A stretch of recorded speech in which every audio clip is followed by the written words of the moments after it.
Iya. Ini lagu ondel-ondel yang diaransemen sendiri. Iya, memang ondel-ondel itu melodinya.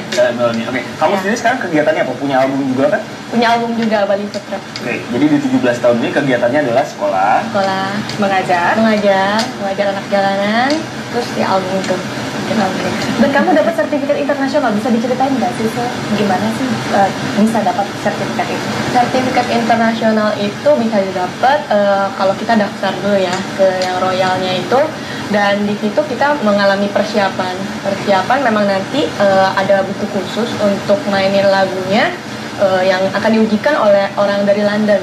Nah di situ diujikan lagunya, dipilih dari satu buku itu, dipilih 3 lagu, terus abis itu saya juga ikut ujian teorinya, teori dari royalnya grade 5. Oke, sertifikat ini memungkinkan kamu untuk mengajar akhirnya. Akhirnya memungkinkan untuk mengajar. Kamu mainnya kapan? Kalau tadi sekolah, ngajar, main.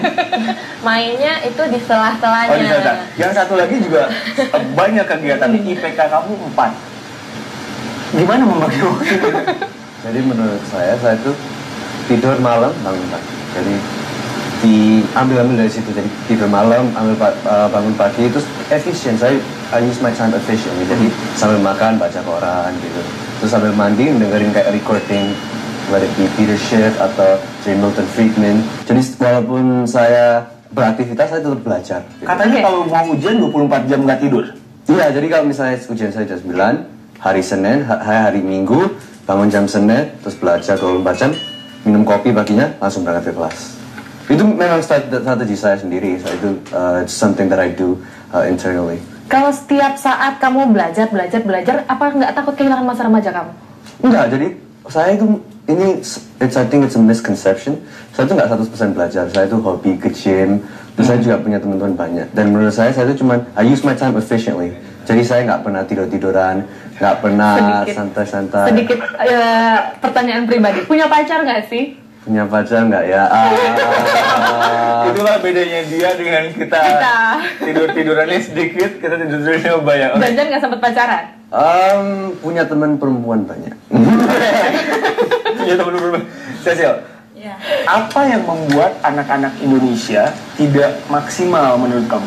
Tidak maksimal karena mereka nggak ada dukungan dari mungkin sekitarnya, lingkungan sekitar. Karena kan kita bisa kalau kita didukung, kita disupport penuh, apapun pasti itu bisa. Terus dimotivasi juga. Nah itu aja dua. Oke, dukungan itu mungkin didapat oleh Hatta. Kalau kita bicara suasana belajar di tempat kamu belajar sekarang, seperti apa itu?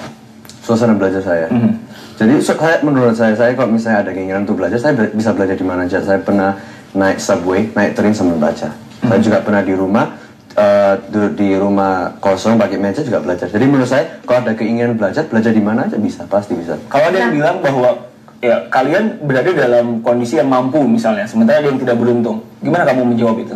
Menurut saya di dunia ini banyak sekali orang yang start dari nothing and end up to something. Kayak di Indonesia, Bapak Ciputra, Pak Bob Sadino, banyak sekali orang yang tidak that did not come from a well-off family. Apa yang mereka punya adalah 3. 1, motivasi yang tinggi. 2, kepercayaan diri, confidence, I can do it. And ketiga adalah determinasi. Jadi walaupun 100 kegagalan, dia akan nyoba akan ke cobaan satu-satu karena mereka sudah merasa 1, saya bisa, dan 2, saya itu ingin sekali mendapatkannya. Jadi they will never give up, and that's the something that differentiates the difference between successful people and those who are just average. Oke, di usia yang sangat muda, Anda berdua sangat berprestasi. Bagaimana cara orang tua Anda mendidik Anda? Pertama dari Harta. Menurut saya, orang tua saya mendorong saya. bapak saya kan manggil saya Toh. Jadi Toh, kamu harus gini. Tapi menurut saya apa yang membuat saya lebih successful adalah keinginan dari diri saya sendiri. Orang tua saya itu expectation di sini, saya ingin di sini. Kalau bisa lebih tinggi lagi. Kalau Cecil gimana? Sejauh mana orang tua juga menginspirasi dan mensupport? Kalau mensupport, dia pasti terus bilang, kamu tuh pasti bisa melakukan ini, kamu pasti bisa melakukan ini. Dan juga timbul dari diri saya sendiri, karena percuma. Kalau menurut saya, orang tua support, tapi kalau misalnya kita gak punya keinginan sendiri untuk sukses. Kalau saya gitu, jadi orang tua saya selalu ngedukung, kamu pasti bisa, kamu pasti bisa.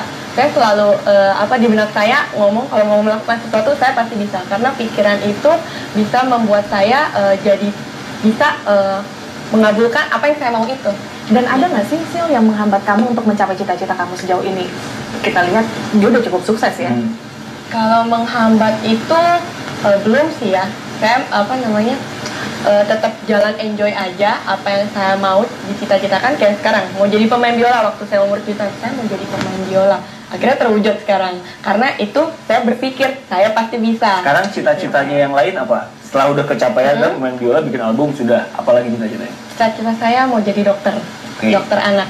Ya, itu cita-cita yang nanti setelah lulus SMA mau masuk fakultas kedokteran. Dengan segitu banyaknya jadwal-jadwal kegiatan kamu mengajar, bagaimana cara kamu mengejar cita-cita kamu? Mengejar cita-cita. Nah, kalau itu kan saya juga di sekolah, kan kalau fakultas kedokteran pasti itu juga di bidang akademis. Nah, itu di sekolah saya belajar, terus kalau jenuh main biola. Nah, habis itu udah selesai main biola, belajar lagi. Jadi kalau belajar, itu saya setiap hari pasti pegang buku. Baik, terakhir, Haryanto, apa yang pengen kamu bilang sama anak-anak atau siapapun yang melihat Kompas TV hari ini? Sedikit saja. Jadi menurut saya, tidak di belakang, behind every successful person adalah kita.